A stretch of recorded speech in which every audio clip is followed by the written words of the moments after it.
It has nothing to do with you closing your eyes. This kind of description only shows how Ra could not possibly understand this cognition, or any right-oriented cognition for that matter. What inner vision is, it's delayed vision.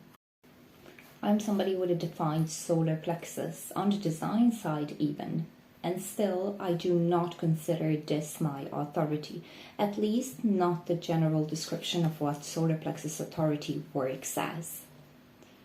There is no possibility of ever, for any of us humans, to be able to predict an emotion. You can wait for your clarity all you want, but it will never arrive. Anytime you make a decision as an emotional being, you're always at risk. Because is that clarity really that? Is it really clear? And can it ever be real without the experience? Emotions are something that we need to experience in order to be able to recognize them. And this is coming from somebody who has a definition of 3041. Inner vision is an emotional, mental cognition. And in order to gain clarity, in order to know, in order to gain that knowing about what the correct decision is for you, the first thing you need to do is experience it. I have had many instances in my life where I have accepted a job without knowing what it would be like. I cannot predict how I will feel in that particular job before I start, before I experience it. I got the job, I work there for a week, and then I give up and I say, sorry, this is not for me. You can say that's a wrong decision, but it's not something that impacted my life in any way. I just went back to the beginning. And this is something that I have noticed happened to me many times. I make a decision, I regret it, and I start over. This is what inner vision is. Inner vision is not called delayed vision for no reason. Inner vision is not about premonition. It's about seeing, that is, knowing things later, not knowing things right now.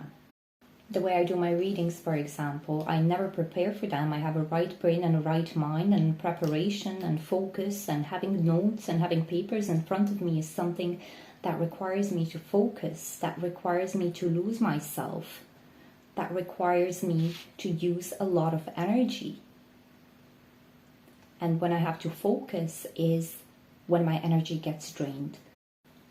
I have a defined motor on my design side, so no, I don't get drained from being physically active, but I do get drained from being mentally active. Living according to my inner vision just means being opened up to everything, having an open brain, having an open mind, in a sense that when I go and do my reading, I sit down and I stare at the body graph and I just start talking. And if my intro is always the same, if I'm going to greet the person and thank them, I can just get in the flow and words start pouring through me. I don't remember everything, and if you ask me now what is 34.4 about, I have no idea. But when I see it in the chart, I can make those connections. I can connect those dots.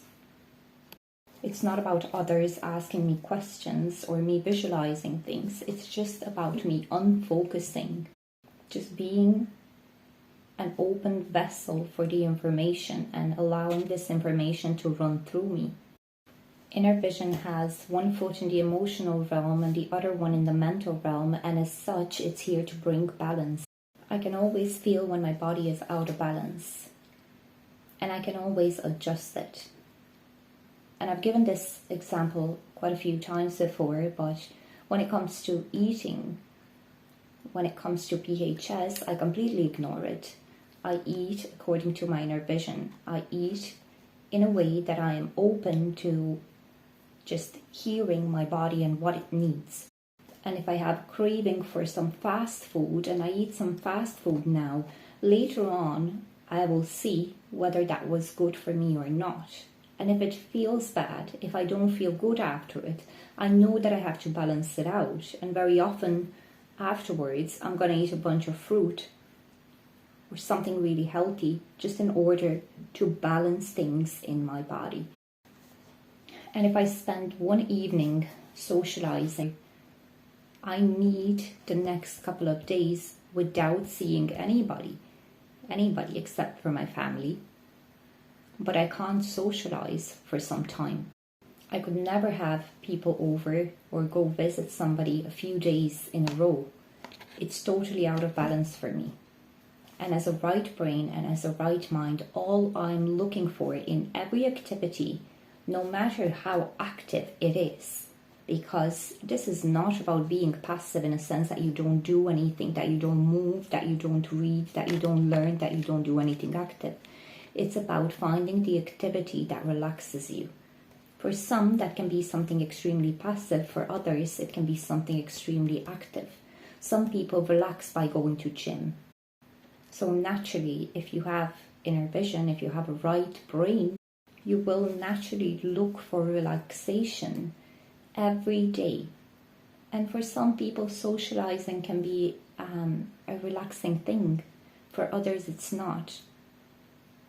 But even if that is relaxing in that moment, still, it will require balance later on, because clarity comes delayed and it comes after the experience.